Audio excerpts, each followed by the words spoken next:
Hendon Hooker has divided and polarized the Vikings fan base, where the pride of Tennessee, formerly of Virginia Tech, yes, he's older, yes, he's coming off the ACL, yes, he has arm skills, yes, he played in a Mickey Mouse offense in college, but I understand why the Vikings would take a risk in this spot, but some fans are for it because just like, hey, if Kwesi and the scouting staff and Kevin O'Connell deem that he's the guy and he's there at 23, chilling, yes, go ahead and make that move.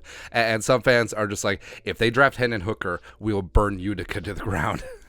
There's no in between. There's no like, all right. But reportedly, the Vikings are enamored by the pride of Tennessee and are doing their due diligence. Vikes Insider relaying that the Vikings have the book on Tennessee quarterback Hendon Hooker, according to Darren Wolfson, Doogie, KSTP Sports. They've even spoken with multiple people from Virginia Tech going back to his time there.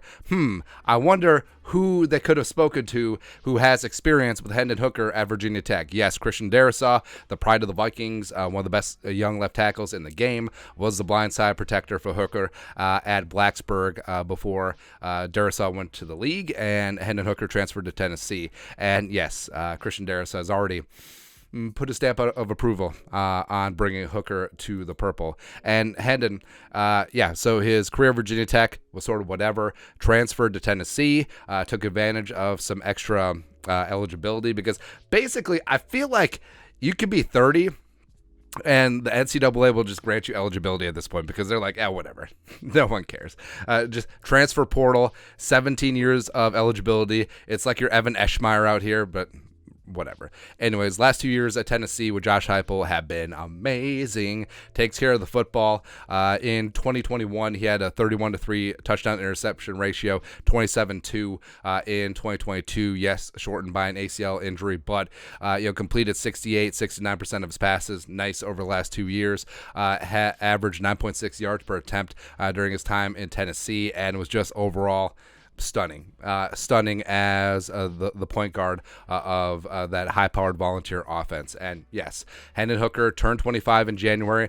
That's the problem with him being on the Van Wilder plan in college. But again, I think people are just sort of they're not seeing the forest through the trees, where the ideally best case scenario, you're looking at Hendon Hooker starting for a decade, 10 years, right? So, and guys at the quarterback position are playing into the mid and late 30s at high level. Look at Kirk. Last year was probably the best year of his career. He's going to be 35 in August. So even though Hendon Hooker would be 26 if the Vikings draft him to be the heir apparent to Kirk, whatever at this point. Where, I mean, realistically, you're looking at him, evaluating him as a starter for, 2-3 seasons?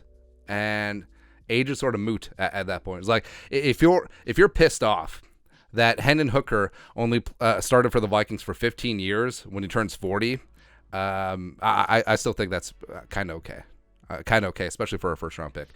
6'4", 218.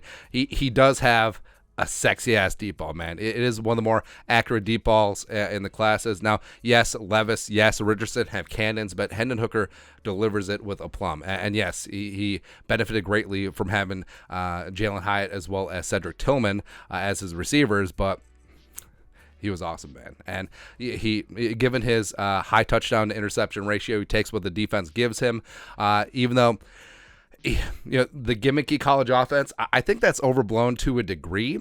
And I think that some of his concerns of him scanning the field and moving on to his second, third reads, I think that's something that you're going to find out if he's capable of in the NFL, because you have to do that. And even though he's playing in the big bad SEC, I mean, watching that Bama game, he was carving up Nick Saban's defense. And that's still schematically one of the more difficult defenses that you're going to see in college football or the NFL. So I'm not really that concerned about it. And also, I mean, in Heupel's offense, like the first or second read was generally open. So I mean, what's he going to do?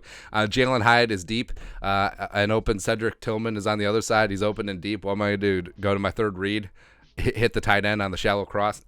Nah, but solid leadership. Even after tearing his ACL, he was out there. He was helping the quarterbacks. He was being a team leader. He's got all the intangibles in the world. His interviews have gone great. He does have good mobility as well. He's not necessarily a running quarterback, but he can buy some time as well as pick up some yardage with his legs. 25 total rushing touchdowns and 2,000 plus yards rushing. But of course, he was in college for 17 years, so take that. He was on the Frank Gore plan, but in the NFL, just accumulating rushing yards. But like I said, is coming off that ACL.